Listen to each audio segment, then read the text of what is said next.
नमस्कार मित्रांनो, पिंपरी चिंचवड शहरातील पाणी पुरवठ्याची समस्या आहेच आहे, परंतु जे सांडपाणी STP प्लॅन्टमधून शुद्ध करून नदीमध्ये सोडलं पाहिजे ते सोडलं जात नाही. सगळे STP प्लॅन्ट बंद आहेत. पर्यावरण खात्याचे अधिकारी फक्त बिलं काढतायत आणि याच्यामुळे या शहरातील जसं माणसं पिण्याचं पाणी न मिळाल्यामुळे मरणार आहेत दूषित पाण्यामुळे, तसंच हे प्रक्रिया न केलेलं पाणी पवना नदी, मुळा नदी, इंद्रा नदीमध्ये सोडल्यामुळे तिथले सगळे जलचर मेलेले आहेत आणि नदीचं पूर्ण गटार झालेलं आहे. या दोन्ही प्रश्नांच्या संदर्भामध्ये आमरण उपोषणाला बसलेले तुकाराम भोंडवे साहेब माझ्यासोबत आहेत, माजी नगरसेवक आहेत, माजी स्थायी समिती सदस्य आहेत. आणि एवढ्या मोठ्या माणसांनी या पाण्याच्या प्रश्नासाठी उपोषणाला बसणं म्हणजेच याचं गांभीर्य तुमच्या लक्षात येईल आशियांना. कारण तुम्ही जे पिवळं पाणी पिताय ना, ते पिवळं पाणी कशाचं आहे ते मी सांगायची गरज नाही आहे. तर भोंडवे साहेब, तुमच्या आमरण उपोषणाचा आज पहिला दिवस आहे. तुमची या महानगरपालिकेचे आयुक्त आणि महापौर यांच्याकडून काय अपेक्षा आहे आणि नक्की याची गांभीर्य जी आहे ते जनतेच्या लक्षात काय येत नाही? तुम्हाला उपोषणाला बसायची वेळ आली, लोकांना हे का कळत नाही की हे पिवळं पाणी काय आणि हे काळं पाणी काय? मी उपोषणाचा या ठिकाणी निर्णय घेतला. मी संपूर्ण ओढे नाले स्वतः प्रॅक्टिकली तिथं नाल्यावरती जाऊन त्याचे व्हिडिओ काढले आणि परिस्थिती पाहिली. लाखो लिटरचे एक एक ओढा रात्रंदिवस, म्हणजे लाख, म्हणजे मी सांगतो लाखापेक्षा पुढं असे नाल्याचं घाण पाणी पवना नदीला जाते. अशा 6 ते 7 नाल्यांचं पाणी पावनेला जाते. अगदी 1.5 किलोमीटर किंवा पाऊण किलोमीटर आपला जलउपसा केंद्र या ठिकाणी आहे. पिंपरी चिंचवड महापालिकेचा जलउपसा केंद्र आहे. प्राधिकरणाचं मोठं स्कीम आहे, MIDCचे आहे, वाघोली पाणी पुरवठा आहे आणि आपल्या जवळच असणारी इथं कॅन्टोन्मेंटची स्कीम.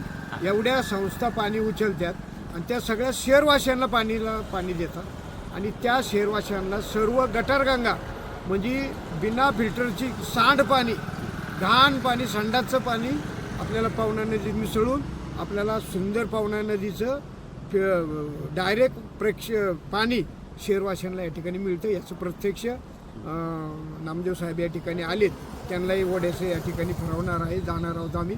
अशा गलिच्छ याच्या निर्णयामुळं कुणीही पालिकेतला अधिकारी त्याच्यावर ठोस निर्णय न घेतल्यामुळं गेले जवळजवळ 6-7 वर्ष सांडपाणी नदीत वाहतंय आणि ते आपण पितोय. त्यामुळं आरोग्यावरती, पिंपरी चिंचवडकरांच्या आरोग्याचा खूप मोठा या ठिकाणी भविष्यात परिणाम होणार आहे. पोटांचे विजार, कावीळचे विजार, आजार या ठिकाणी वाढणार आहेत. त्यामुळे प्रशासनाने ती अधिकारी या ठिकाणी आता येऊन गेलेत काही, आणि आमच्याकडे STP आहे, आमच्याकडे बजेट नाही असं नाही. त्यांनी सांगितलं, मग तुमच्याकडे जर बजेटच नाही तर तुम्ही माझ्याकडे येऊन काय करणार? बरोबर आहे. मी सांगितलं की तुमच्या कक्षेच्या पुढे असं तुम्ही आयुक्ताशी बोला, हां, आणि जर आयुक्ताशी नसेल बोलायचं तर आम्हाला तुमच्याकडे नाही तर आयुक्तांना बोलवा सभास्थळी. आम्ही यायला तयार आहे. पण हा प्रश्न कायमस्वरूपी सुटला पाहिजे. आणि पवना नदीपासून इथपर्यंत गटारगंगा आहेच, पण सर्वात जास्त घाण पाणी पिंपरी चिंचवड शहरवासियांना मिळते आणि शहरातल्याच टाउनशिपचं मिळते. एवढी ही परिस्थिती डेंजर आहे. भविष्यात रोगराईचा प्रादुर्भाव जास्त होण्याची शक्यता आहे. तरी आयुक्तांनी शहराचा प्रमुख म्हणून किंवा पिंपरी चिंचवडच्या महापौरांनी स्वतः लक्ष घालून हा प्रश्न मार्गी लावा अशी या ठिकाणी माझी नम्र विनंती. लवकरच या ठिकाणी आयुक्त आणि महापौर येतील असं मी तुम्हाला जबाबदारीने सांगू शकतो. कारण या शहराचे प्रश्न सोडवण्यासाठी महापौर खूप सकारात्मक आहेत आणि आयुक्तसुद्धा खूप ॲक्टिव्ह आहेत असे आमच्या कानावरती आलेले. तर नक्कीच या प्रश्नाला आपण वाचा फोडूया आणि जर तशी फुटत नसेल तर जे मध्ये येणार आहेत त्यांचं वाचा फोडूया. आपण खरंच पहिले तर तोंड वाजवणारी माणसं आहे आणि नाही ऐकलं तर मग तोंडात वाजवणारी पण माणसं आहोत. आपल्याला काय मग ती पण पद्धत आपल्याला माहिती आहे. आपण वड्यावरती इथं बसायचा उद्देशच आमचा की प्रत्यक्ष जो येईन माणूस त्याला दिसेल, त्याला ह्या वड्याचं पाणी दिसेल, हे नदीत मिळते आणि तिथून अर्धा ते पाऊण किलोमीटर वॉटर सप्लाय आपली आहे. म्हणजे हे मिळते पाणी.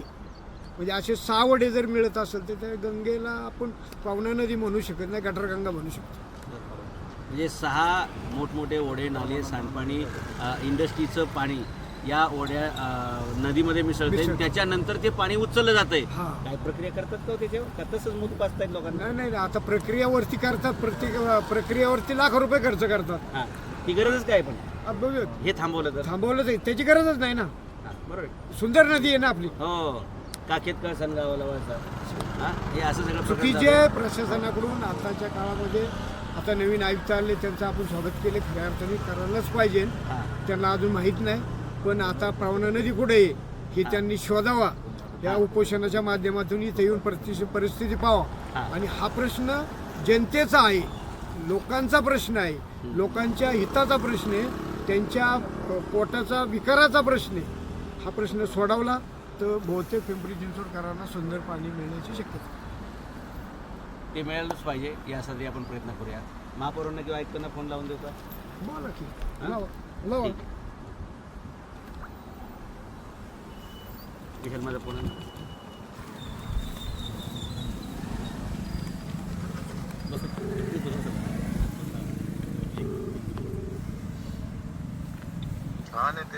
महापौर साहेब नमस्कार. मी स्पीकरवरती फोन आहे बरं का.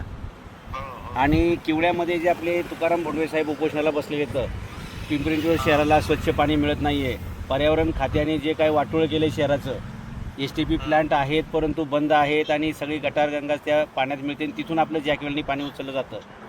या संदर्भात ते उपोषणाला बसलेले आहेत आणि मी त्यांच्या उपोषणाच्या स्टेजवर आलो आहे. तर 2 मिनटं आपण त्याची संवाद साधताल त्यांच्या मागण्यांसंदर्भात. हो हो. नमस्कार महापौर साहेब. नमस्कार नमस्कार साहेब. मी तुम्हाला पत्र दिलं होतं 2 तारखेला, तुमची बीड घ्यायला पण नाही झाली. हां, तर तुम्हाला दिलं, आयुक्तांना दिलं, पोलीस आयुक्तांनाही दिलं की रावेच, मांबोर्डी, किवळं, विकासनगर आणि पुनावळं या सगळ्या टाउनशिपचं घाण पाणी, सांडपाणी डायरेक्ट पावना नदीत जाते. आणि जी आपला अर्धा पाऊण किलोमीटरवर फक्त पंपिंग स्टेशन आहे आपलं. तिथून आपल्या सगळ्या शहराला रावेतवरून पाणी उचललं जातं आणि हे 6 नाले त्यात मिक्स होतात आणि धो वाहतात भर उन्हाळ्यामध्ये. तुम्ही येऊन पाहिल्यानंतर तुमच्या लक्षात येईल का हा शहराचा प्रश्न आहे सगळ्यांचा. इतका घाणीचं पाणी आपण जवळजवळ 5-7 वर्ष पितो साहेब.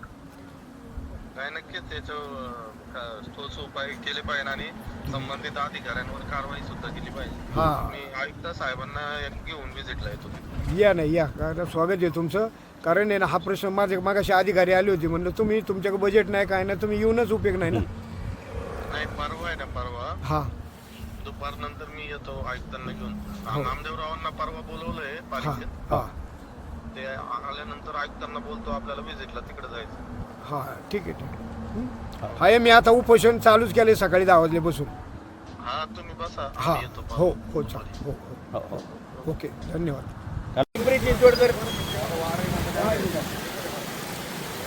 पिंपरी चिंचवड मध्ये राहणाऱ्या नागरिकांना कशा प्रकारचं पाणी मिळतंय प्यायला गेले 6 वर्षापासून त्याचा हा डेमो आहे. हे पाणी नदीमध्ये येतं आणि हेच पाणी नागरिकांना प्यायला मिळतं. फिल्टर बंद आहे आणि STP प्लॅन्ट सुद्धा बंद आहे.